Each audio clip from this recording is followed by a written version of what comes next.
You're watching CBS News Los Angeles, The Rundown. Hi, everyone. Thanks for being with us. I'm Susie Sun. Here are your top stories. A shooting investigation shuts down a busy road in Valley Glen. SkyCal over the scene at Laurel Canyon Boulevard near Satakoy Street. This is on the edge of North Hollywood and Sun Valley. We have confirmed this as a police shooting, and one person was taken to the hospital in unknown condition. At the scene, we did spot several weapons, including a knife, a hammer, and what appeared to be a screwdriver.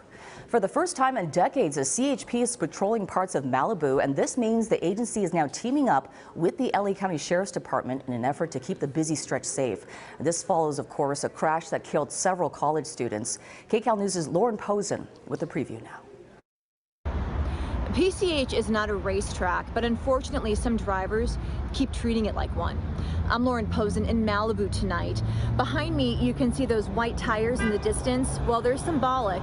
They symbolize all the people who have lost their lives from reckless drivers on PCH, including the 4 Pepperdine students last month. Since their tragedy, there's been a major push to improve safety on this road.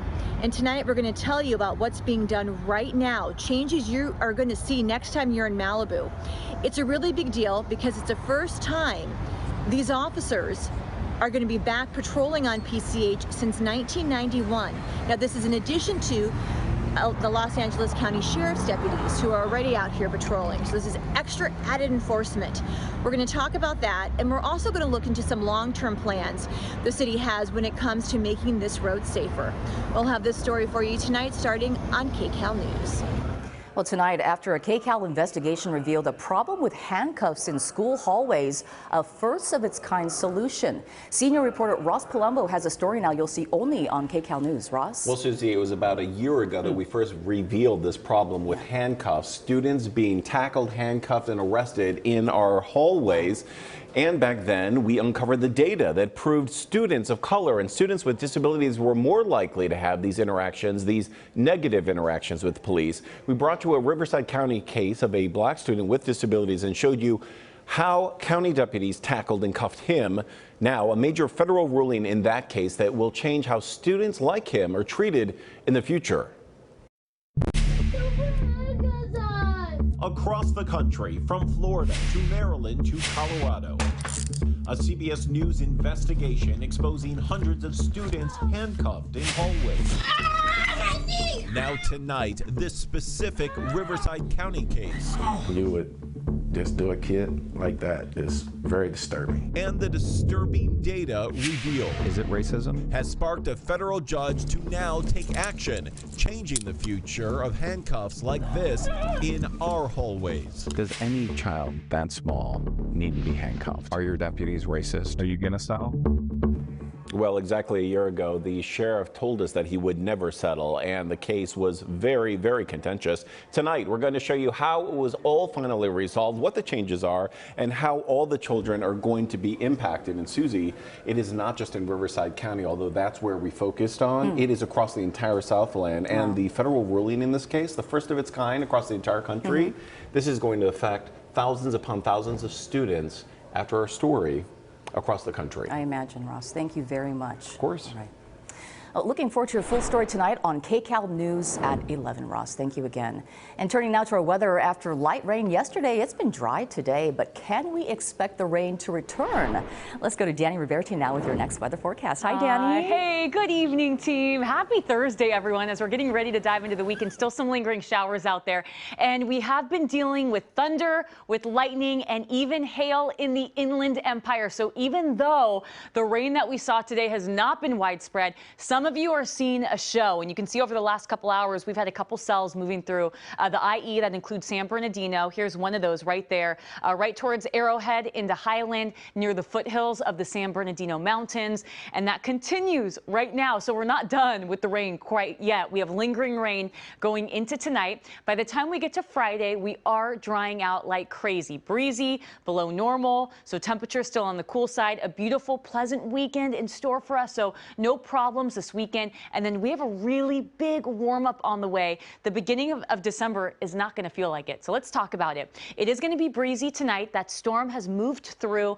Behind it, cooler air and also those winds. And that's going to be especially noticeable in the Antelope Valley, Lancaster. You have winds at about 17 miles per hour. And we're also going to notice that in our mountains, the Santa Clarita Valley. That's where we do have wind advisories in place until tomorrow.